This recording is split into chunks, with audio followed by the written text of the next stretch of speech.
Welcome everyone to another exciting week of our Twitter Spaces.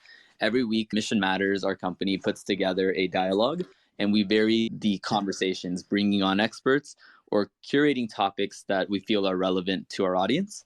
So for those of you that are tuning in for the first time, Mission Matters is a multimedia platform focused on the needs of entrepreneurs, executives, experts.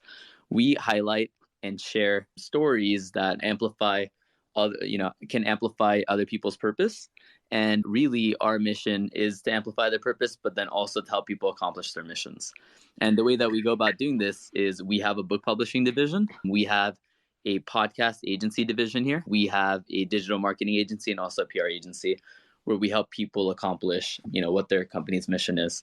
And so with that, we love bringing on guests onto our show. And we have an amazing one with us today. So everyone, I'd like to introduce you to Adam Cheyer. Adam has helped start 4 successful companies. He's the co-founder of Siri, which sold to Apple to build Siri Assistant on over 2 billion devices, which it's currently used on. He's also the co-founder of Viv Labs. It's an AI sold to Samsung, which is currently on 400 million devices. He's also the co-founder of Sentient, which is a pioneering machine learning company.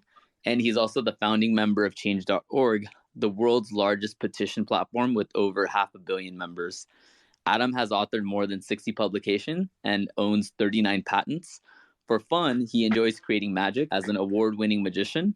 He has performed for world leaders in palaces, for students in stadiums, and for millions on TV and online. I think it's safe to say that Adam is an underachiever. So with that, I'm going to pass the baton here to Adam Torres, my counterpart, who's going to start with a few questions to get this going. So Adam Torres, take the lead here. Awesome. Thank you, Chirag. And Adam, just want to say first off, just welcome to the platform and glad to have you here today. Yeah, thanks for having me. Glad to be here. Yeah, so we're going to just start out with a couple questions, and as Chirag mentioned, he's going to chime in with some questions too, and definitely for some of the others that are here, definitely we want to get everyone involved here, so this won't be like your typical podcast interview or back and forth, so to speak. Like, definitely want to get everybody involved. So, Adam, I guess just to get us kind of kicked off here, Chirag mentioned what you've done, your companies and exits and the other things that you've accomplished. I'm just kind of curious, like, when did this attraction to tech or AI, like when did all of that begin for you? That's a good question. I guess I grew up in a pretty small town, and I say one of the reasons that maybe I'm successful now is when I was a kid, I was bored. My mom never let me watch TV or any of those things. So I had to use my imagination to create and invent new ideas, new toys, new, just stories, whatever it was. When I was a sophomore in high school, we got computers for the first time, Radio Shack, TRS-80s. And for me, it was like a light bulb went on. And from that point, I've always wanted to build software, and with a particular emphasis on AI, because I think the human mind and the brain and how we do what we do is really the greatest miracle and invention that exists on this planet. It's so complex and interesting and nuanced. And so I've pretty much dedicated a lot of my career to trying to understand a little bit more from different angles how we do what we do, and how also we can amplify each other collectively to solve big problems or work on problems that no one individual could do by themselves. Was there a time or kind of like a moment, like, and I mean in the early years, when you were just like, this is for me, like, this is the path, like, I know I'm where I should be? Like, did that happen for you? It's funny because I think the main moment that thrust me into all of this, so I was in my high school, there was an announcement, after school, there'll be a meeting of the computer club. And I knew nothing about computers. I didn't know how to turn them on. But I go, that sounds kind of cool. I'll go. And when I got there, they said, this isn't a club. This is a team. We compete every week. We receive problems from the ACM, Association for Computing Machinery. And you have 30 minutes to solve a problem by writing a computer program. And the one that gets the most points gets submitted for the school, et cetera. You don't know computers, you can't join. And if you tell me I can't do something, that really gets me going. And so I started stealing the questions and then thrown away printout, half-working programs that other people were doing. and trying to figure out what is this whole software programming thing about. And like 3-4 weeks later, I came back and said, I want to try your silly programming challenge. And I ended up being the fourth best in the school a couple weeks later, and we won the state championship and went and competed in the nationals. And so I think that the moment that really sent me into it was telling me you can't join. And that got me into it. And from that point on, it was like a slingshot, like, this is what I want to do. And so if we could maybe just take a moment to maybe kind of pay it forward to those that are just getting started in their careers, kind of heading down on this path, obviously with the benefit of hindsight and a lot of work under your belt, obviously, like what kind of things would you say to the next generation as they're kind of getting started in, whether it's AI or tech or just as an entrepreneur, really? Yeah, I think the main thing that's worked well for me, one is follow your, passions. I'm sure other speakers have said something like that, but, you shouldn't approach a career or an endeavor or anything you do really based on what you're supposed to do, what people tell you. You're supposed to be a doctor or a lawyer, you're supposed to have a white picket fence, or you're supposed to, this is all societal pressures. And really, if you can find things that you're curious about and that you just want to do for no reason. Literally, there was no reason to be spending time programming. It wasn't because I wanted money or any of this stuff. It's because I loved it. And I remember going to college for the first time. I was like, wow, they're going to be these people who are computer science majors. That means they love computers. They must do this all the time. And I went up to someone and said, oh, what projects have you done that you're excited about? I mean, outside of what you have to do for class. And they looked at me like I had two heads or something. They're like, what do you mean? We just do whatever the teacher tells us to do. I just do my homework. That's it. And for me, that was a disappointment. I'm like, if you love it, you're doing it because it's interesting to you. So if you can find those things that you're passionate about, and I'm passionate about the NBA, I'm passionate about magic, I'm passionate about different things.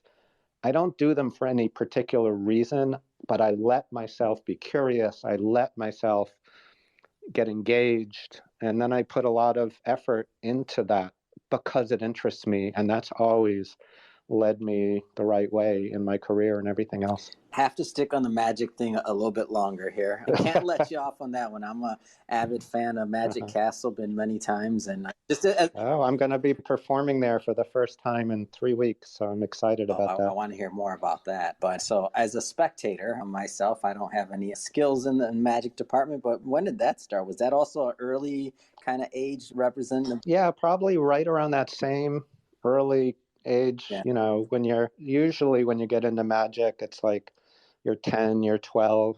So I got pretty deep into it for a little while. Then I quickly grew out of it, kind of once you hit puberty and discover sports and girls and other things. And so I left it behind for 35 years. But then my son, about the same age, and he came across this box of all my old magic stuff. And it was something that we could do together. And anything you can do with your teenage son is like gold. So we started performing together. We, talked about magic and kind of got me back into this. And when I, like I said earlier, when I get passionate about something, I go deep. So now I get to hang out with literally the greatest magicians in the world, from Copperfield and Blaine and Shin Lim and many more. And I get to create things with them or for them, and I perform a little bit. And so now I'm deep in it. But it was really my son, who's kind of now grown past it. Like, he came in just like you come in, like, 12, 14. Now he's 22. So, he doesn't do it much anymore. But, that's what got me back in. And I can say, I think the only magician in the world, my son, who by the age of 18 has performed magic for David Copperfield, David Blaine, Shin Lim, the America's Got Talent 2-time winner, the Sacramento Kings NBA basketball team. So he's, I don't think many magicians on the planet, if any, can say that. That's awesome. Do you think that side of you kind of contributes to what you've been able to do as an entrepreneur, whether it's in creativity, whether it's in just thinking differently or seeing things in a different way? Do you think that helped you at all along your way? Oh, absolutely. And in fact, that's one of the messages I send out. I say magicians and entrepreneurs are exactly the same. They both imagine an impossible, desirable future, a vision that something exists. And then from that vision, they work backwards to figure out the math and science to make it come true. So whether it's, if you had said 25 years ago, you're going to have a device in your pocket and it'll know who you are and where you are, and you just pull it out and talk to it, and it's going to do things for you, buy you tickets or call you a cab or whatever, just by using your voice, you would have said, no, that's a magic trick. So whether you're levitating something or creating this, Chat GPT, which just came out, it's magic in many ways and would have been thought of as magic, before a month ago. And so I just think magicians and entrepreneurs, there's huge lessons that go back and forth. Steve Jobs, when you went to a product announcement by Steve Jobs, this wasn't a tech thing. You were attending a magic show. I mean, in effect, it was not about, here are the specs, this much memory, this much whatever. He made you feel. And really, magic is about a feeling of wonder and awe. That's my favorite definition. And when you went in there, he had an aura, he had a presence. You were seeing something you couldn't believe with your own eyes. And that's what was great. And he was as much a magician as he was an entrepreneur. So I think there are huge synergies between these two groups. It's just that often the magicians are a little bit more colorful. So speaking of Apple and Siri specifically, did you know it was going to be like in the early days? Did you know or have that vision to know like it was going to be as big as it got? Oh, I thought it would be much bigger. And people say that, wow, you must be so proud of Siri. And I am. I mean, we did move the needle forward. There were no voice assistants, voice interfaces really before Siri, and there were plenty afterwards. So we did move the needle. But I dreamed, it's now been 30 years, I've been working on this vision that voice can play a significant role in every interface we have for everything that we do. And we're not there yet. And so I, as an entrepreneur, you always want to dream big. And I had a huge vision. And what came out as Siri was literally just step 1A of a multi-step plan. And Steve understood the full vision and said he would support it. But as you may remember, Siri launched October 4th, 2011. The very next day, Steve died. And so his admin reached out to me and said, I've been meaning to tell you this for a decade. I didn't know how to reach you. Steve was clinging to life to see the launch of Siri. It was so important to him and to Apple, in his view, that he was holding on to life to see it launch. But it was only step one of a much bigger vision, much bigger story. And unfortunately, after Steve passed, it couldn't really progress. And I felt I couldn't stay there because of that fact. And so I walked away from an incredible job with people I loved. I was getting paid crazy money. And Siri was exploding around the world. The movie Her was starting to be put together. Like, it was taking off. And because I couldn't pursue my vision at Apple to go where I thought it needed to go, I walked away and tried again and started a new company called Viv Labs to continue the story. So, I mean, that had to be it's one of those moments, I feel like, because I don't know that everybody could have or would have made that decision to leave that at that point. Like, that couldn't have been easy, or was it? Was it just kind of definite, like you had that? Oh, no. It was one of the hardest, most frustrating things I've ever done. Like I said, I had worked. Many people think Siri just happened overnight. And in some ways, it's true. I mean, it was a small team of people. Myself, Dag Kitlaus, Tom Gruber were the co-founders. We had a team of 22 people when we sold to Apple. We had launched a free app in the App Store. It took us 2 years to build that app. That then 2 weeks later, Steve Jobs called us and said, "Hey, it's Steve. Want to come over to my house tomorrow?" Right. So it's, in some ways it's overnight success, right? Launch a free app. 2 weeks later, you're talking to Steve Jobs at his house and he's saying he wants to spend money to buy your company. But what people don't often know is that my first version of Siri was in 1993. Oh, wow. The year before I first saw a web browser, Mosaic, came out really in 94. And so I had been working on this vision for a long time. So I'm already, by the time Siri is going gangbusters and Kim's out and people are loving it, I'm 18 years into this vision, and to walk away just when it was finally having some success was not easy. But it's one thing that was, being an entrepreneur, I have a vision. I care about seeing it through. And that's what kept me going for 18 years to get to that point.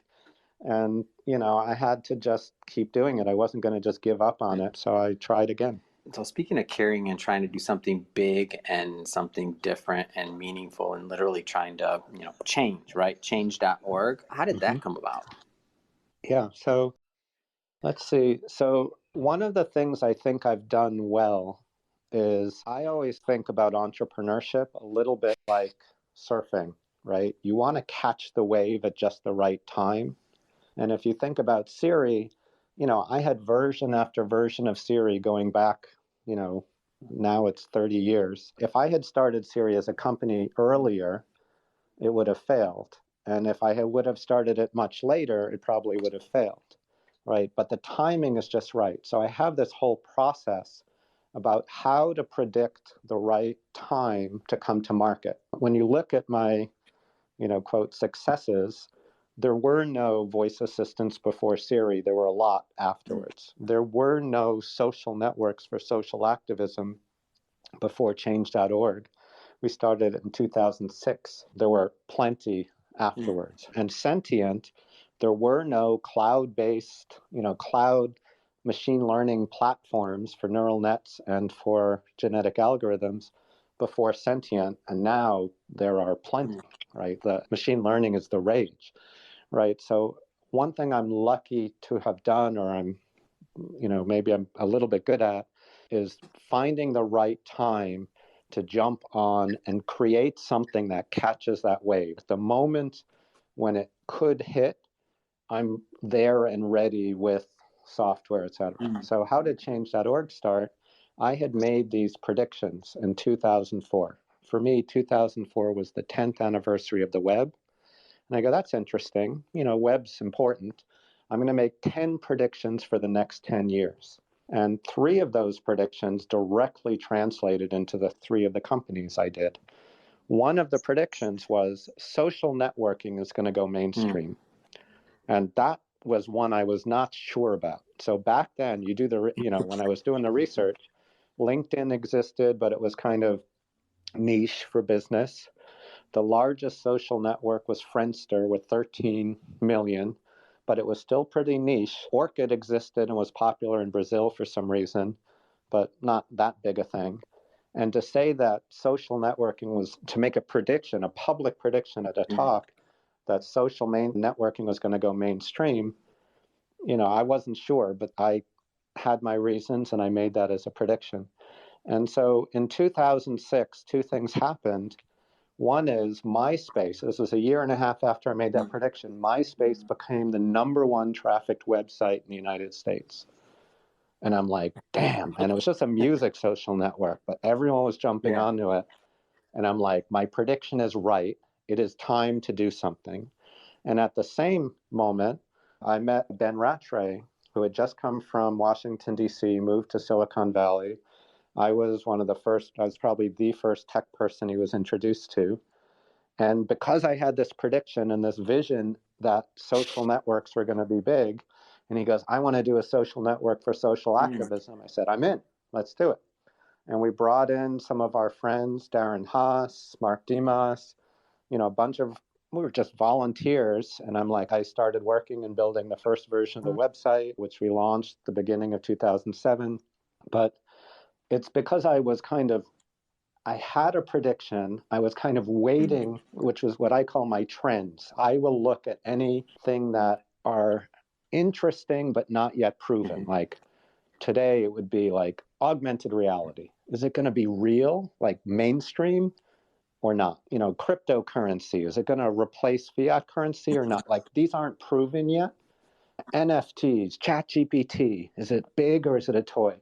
Right? And whenever these things happen where you see something interesting, but it's not quite proven yet, like mainstream, I do research and I make an opinion, and I call that a trend. And then I look for trigger moments. And since I've been waiting for this trend to come along, when I see a trigger moment that confirms a belief, I know it's time to act, and I jump right in. And I think that's been, kind of one thing that's done really, really well for me, timing those waves in certain ways. And so trigger moments for me, Siri, the iPhone, was a trigger moment.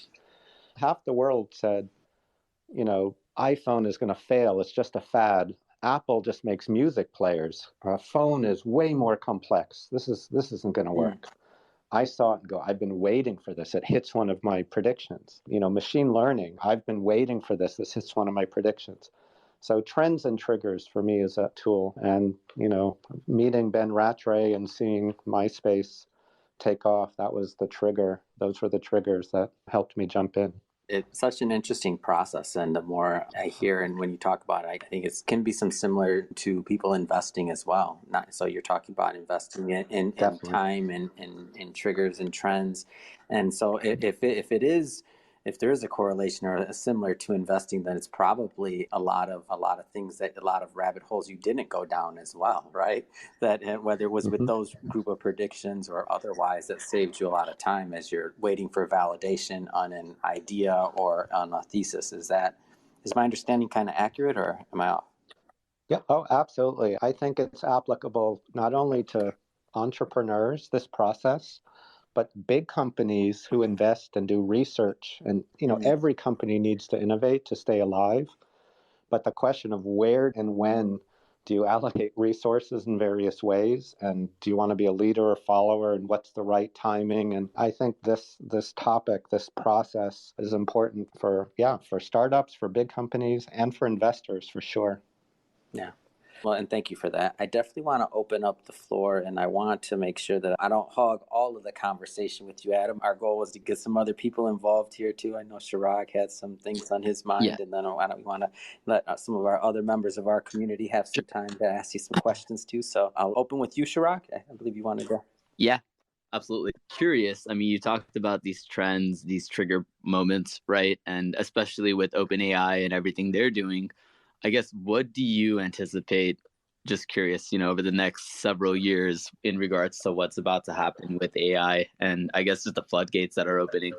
Yeah, so I've actually had an observation / prediction going back years. And you can hear me speak about this at talks. And, I think a lot of people roll their eyes. But one of the observations / predictions is that roughly every 10 years plus a little bit, the paradigm of computing changes, and there are reasons for it. So if you go back to, Windows and the mouse took the world by storm. The graphical user interface plus mouse was kind of in the early to mid 80s, and Microsoft became dominant and Apple became dominant in these times. Then about 10, 12 years later, like around 94, the web came out. And there was now a huge thing. Microsoft reinvented itself around the web. Bill Gates wrote this book talking about the future and then famously rewrote it like 2 months later to include the internet. But they were adaptable. But companies like, Netscape, Yahoo, eventually Google, Amazon, the web was a whole new interface. It's about hyperlinks and bookmarks and URLs. 10, 12 years later after that, you get the iPhone and apps, right? 2008, the App Store opens, 12, 13, 14. And now I've been saying this for years. I go around somewhere between 2020, 2024, there's going to be the next interface change. And it's going to be conversational interfaces, conversational AI. So language, voice, as a complement to graphical interfaces. It doesn't only replace things, but this will now reach a stage where it's able to do everything. And that was always what I've been pushing with Siri and Viv, was to get us ready for this time where voice, which is one of the most natural and efficient forms of communication that we have, and everyone knows it and does it, I go, it will become a complement. So when ChatGPT shocked the world, that's a trigger moment. Like, there is no technology that has been adopted more quickly, I think. I saw they hit 1 million active users within 5 days, which is crazy. I've been waiting. I've been trying to contribute in this area, but I'm a fan. I'm going, this is going to be important. And a lot of people are on the fence, just like when they were at the iPhone and saying, oh, the iPhone's going to fail. It's just a fad. Only phone companies can make phones. A lot of people are saying, oh, ChatGPT, it's not real time. It's a toy. It makes mistakes. My perspective and view is this is a trigger moment. This is serious. And it's not just the chat interface. ChatGPT and the AI around it and behind it has something that no software has really had before, which is the ability to have, in a sense, common sense, meaning the nuances of how the world works in a broad way. And when you interact with it, it'll get a few facts wrong and it'll get a few things wrong. But I think you'll be shocked at how you can ask questions in a natural way, and all of the things that you don't say, it seems to understand. And I actually think ChatGPT will become a library that gets woven into every single bit of software as the common sense reasoner, in a sense.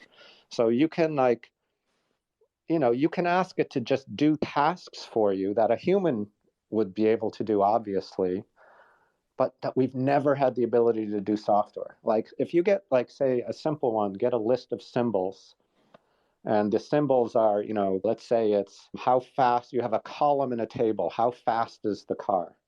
And it's been collected, and it's been like decently fast, insanely fast, pretty darn quick. You've got a bunch of them.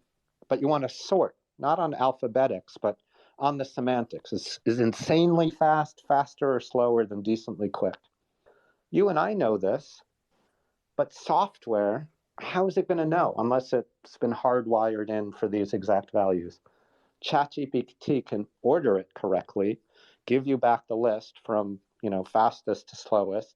It knows the common sense.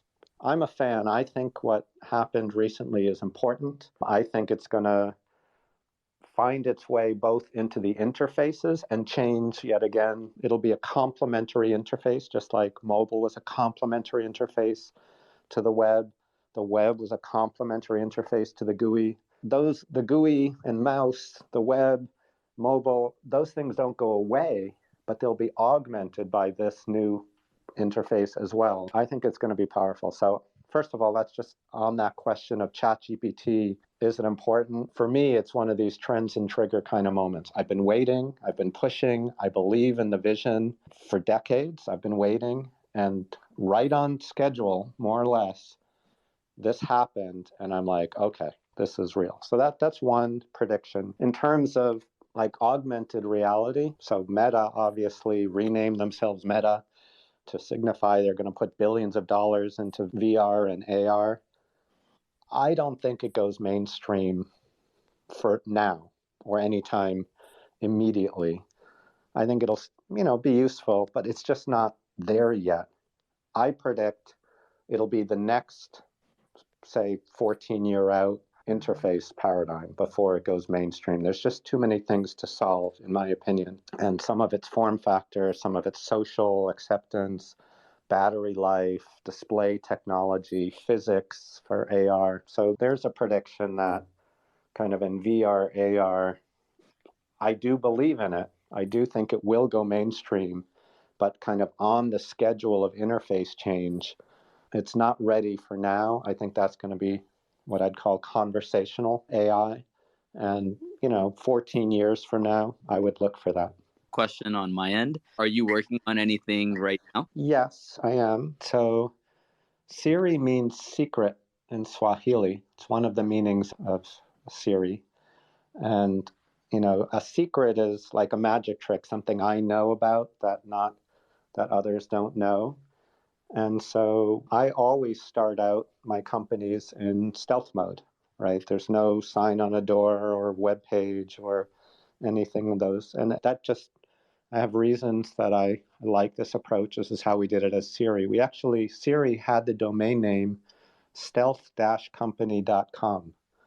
And we would have T-shirts saying Stealth Company, and people would go, I've heard of that. I'm like, yeah, everyone's heard of that, but we have the domain name. And so, yes, I am working on things. I'm not really ready to talk about what it is yet, but hopefully it will be something. I'll just say that I'm working on an area that is still quite undeveloped. This is not a buzzword in the industry. There are no brands or giant companies working on this area that I know of, like in a big way, in a worldwide way. And so, I have my predictions and ideas about what's going to be important and why, and I'm trying to do something valuable in that space. Anyone have any questions? Let's open it up to anyone, any of our listeners that want to come up, ask a question, or any of our current speakers. Feel free to do so. Sure. Hi, it's Mark. Hi, Mark. Go ahead. It's Dr. Aries. I'll go after you if that's okay. Oh, sure. Sorry. Thank you. This is a fascinating conversation. Adam, you now have a new fan. Thank you. I own a tech company. I've been doing this for about 18 years. We do websites for realtors around the country.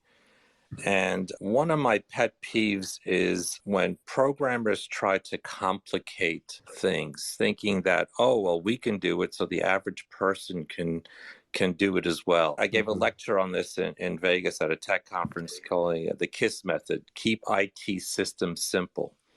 And the programmers looked at me kind of strange.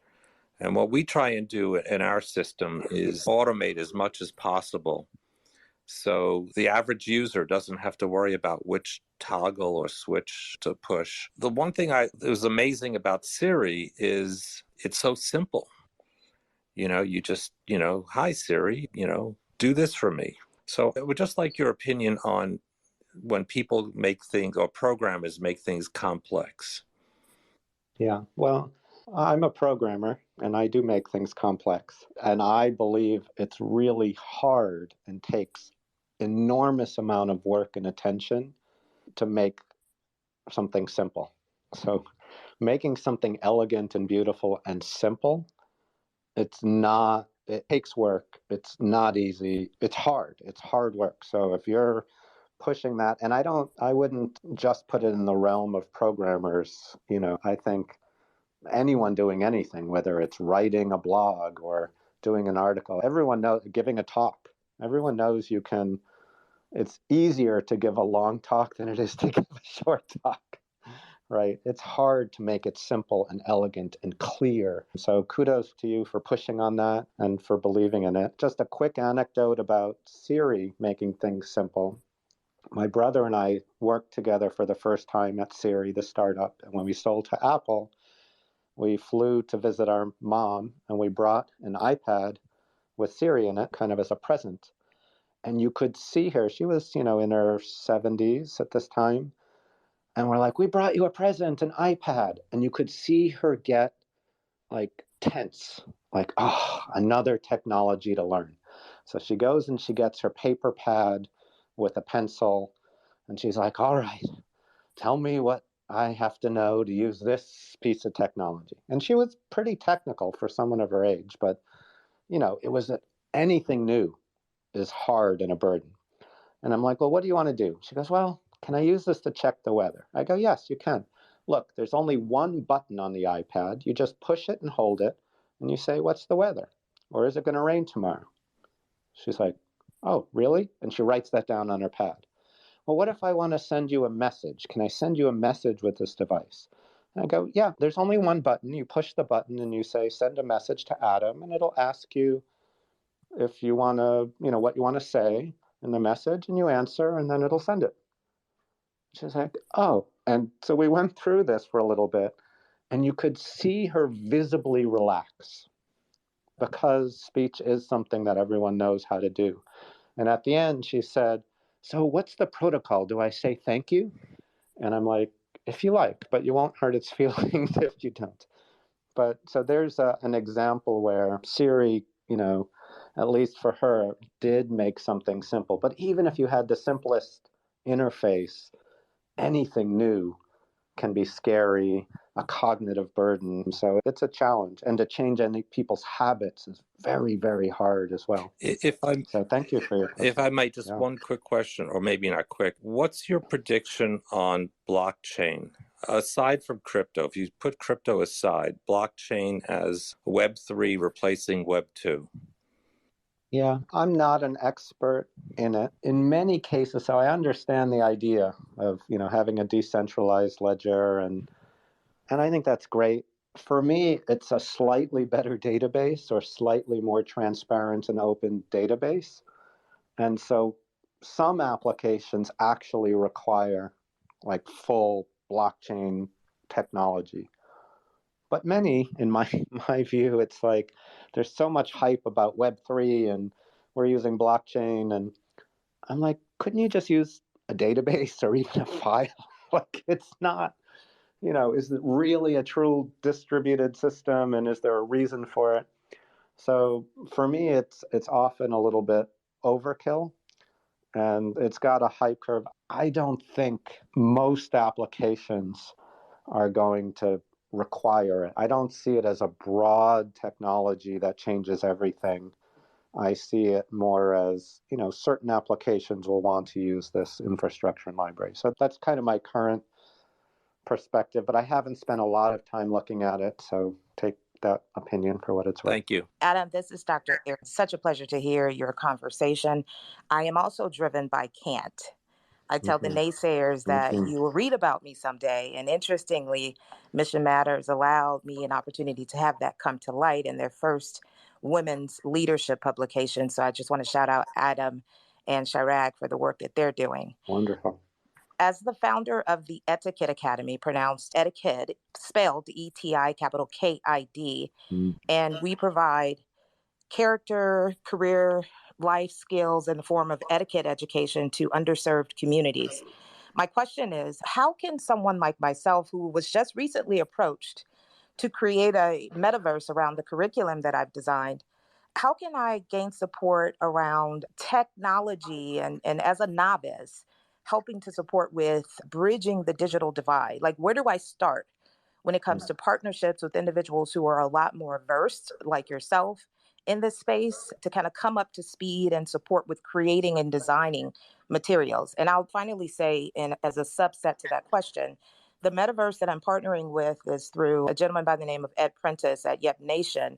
And he hires only young women to design the technology behind the metaverse. And it's designed so that individuals that are coming from underserved communities don't need goggles to access the information. So digital divide access, supporting those that are coming from less aware communities around technology. Yeah, wonderful. Well, thanks for your efforts. I think that's great. Just, you had a lot there to unpack. And so I'll just give a few comments. One is, I talked about metaverse, maybe not being the mass interface right now. And by that, I did mean goggles and, headsets and virtual worlds and all of that. I do think there are markets where it's really interesting. They're niche, meaning I don't think my mom's going to go walking around with goggles or spend too much time in a virtual world, so I don't think it's mass market, but education, kids, and collaborative activities, I think, are really great applications for it. And I actually did the first magic show and magic conference to take place within the metaverse, meaning within virtual reality at scale with a few thousand participants. What was remarkable is after the conference was over, we're walking around and you can hear people come up behind you and you can turn around and look them into their avatar face and make eye contact. And the 3D audio was so engaging, it just felt like a different experience than a Zoom or even than Twitter Spaces. So for education collaboration, I think the technology is there to really engage people and to have them interact and collaborate together differently. And it doesn't have to be headsets. I think you can do it from laptops or even phones and have people participate. In terms of how do you get engagement from people, every single organization, whether you're a nonprofit, whether you're a startup, it's always a struggle. When you're a founder and you have a vision that's important, there's a sales job involved. You need to get a movement behind you. And it's kind of one by one and growing, and it's PR and it's podcasts like this. And it's, you need to be a champion of a vision and clearly articulate the value and get people to say, yeah, I want to help. I want to be part of this, and grow your movement one at a time. And I think I made reference to how hard it is to change habits, how hard it is to move forward the world in a significant way. Catching waves helps, which is why I spend time trying to figure out when is the right time to really push on this. Because like I said, if I were trying to do Siri 10 years before I did, it would have fallen on deaf ears, and maybe the technology wouldn't have quite been ready. And so timing helps, because it's going to be so hard anyway. You need a little bit of, air under your wings to kind of push you forward, no matter how hard you flap. So those are just some comments on what you said. Thank you, Adam. And if there's a way and an opportunity to get some of your wind underneath my wings to support our students, we'd love to even have you as a guest or a voice in any capacity, a magic show, whatever that looks like, record it. But I am shooting my shot. So nice. Thank you so much. I appreciate your time. Feel free to reach out. Thank you. Adam, if I may, I have one quick question. It's Mark again. I'm having a debate with people. I tell people that emails are becoming obsolete with the fact that so much email lands in junk folders, and it's so much easier just to send a text or a WhatsApp message. What's your take on that? I'm old, so I'm going to start there. And I'm somewhat old school as well. And so again, I'm probably not the best person to ask. What, the person who really matters is the 14-year-old who's just getting into tech and, is going to define where the world goes. I still have a netscape.net email address that I check regularly, just almost to promote Netscape as an organization who was doing the right thing and helped build a lot of the foundations that we're all, living on. So I tend to get a little bit of nostalgia. I do use email probably differently now than I did then, in that I have more tools, more ways of connecting. I use social networks. I use Slack for companies. They're all slightly different, but kind of like, I feel like files and folder hierarchies, which are, again, non-optimal, but they're going to be around forever, even though there would be better ways to do it. I tend to feel that email will continue to be around and play a role forever. The fax was actually invented in the 1800s and still exists. Thank gosh, I haven't sent a fax in years, right? But, things last longer than you expect. So I would say it will change, but it's not going to go away anytime soon. Thank you.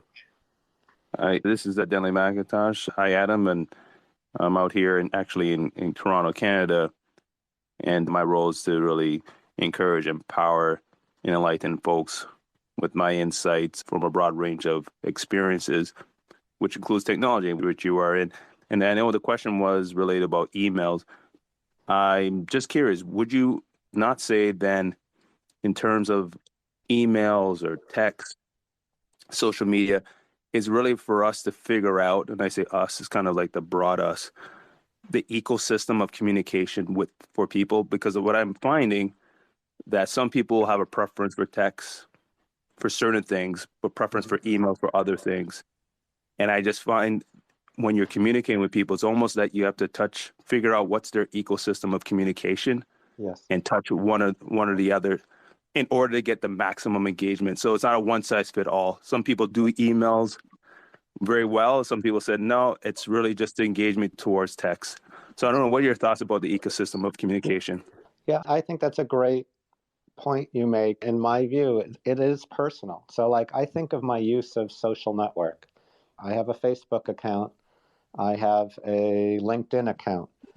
I have my own policies and I use them in certain ways on who I will accept, what I will do. And I've changed this behavior over time. And I'm sure the way that I use these channels may be very different from the way you use these channels or someone else, right? So I do think people are building, since they're so flexible, people build a model about how they want to use this technology, this channel, this form of communication. Obviously, some are, it's easier for me to search through email than it is, and sometimes to search through my texts or my Facebook messages or whatever. They're slightly different. They have slightly different properties, but largely it's more my model of how I want to use them, how I respond to them, how quickly, what my expectations are. And I don't think everyone agrees on that. I don't think there's a standard way. So I think when you're communicating people, you just need to reach out. You need to find out what their model is. And if you're going to be an effective communicator, you need to adapt, almost on a case-by-case basis to some extent. Or if you get a team, you need to set up standards. This is how we're going to behave on this medium or that medium, and try to get some cohesion. But I think it's still a pretty broad form of usage. People use it in different ways, for all the different channels and mediums. I totally agree. And I think some people forget about the human touch of picking up the phone, which sometimes can distinguish you than the text and the email, than the e-flyers and all the other stuff. That's a human voice sometimes goes a long way as to really ground that ecosystem of communications. I agree with that. Excuse me, I'm going to interrupt. My name is Shonda Thomas, and I am the founder at Veterans Memorial News. Thank you for hosting, Adam, and I appreciate you all for being here this evening. Communication is key through a phone call, through voice, through emotion, and I would like to also just say that timing is everything, and thank you. Mm-hmm. That is all. Thank you for your comments. Awesome. Cool. Well, we usually like to keep this to about an hour. I guess we'll take one last question before we all sign off. Anyone have one last question? All right. I guess I'd just like to say, I thoroughly enjoyed this, Adam. Thanks for coming on. This was a lot of fun. And I was muted, and I'm sure, and I was laughing so hard at a couple of the answers, and it's awesome. So I had a lot of fun. I'm sure everyone else did, and just want to say thank you for coming on. Appreciate it. Yeah, thank you, Adam. Thank you, Chirag. This was a blast. Appreciate it. Thank you, Suri. Cool. Thank you. This was amazing. Thank you. Great conversation. Cool. Thank you. Cool. Awesome. Thanks everyone for tuning in. Aside from that, we host these every week, so feel free to tune in next week. I'm looking forward to it. Hope everyone has a good night. Thank you again. Thanks, Adam.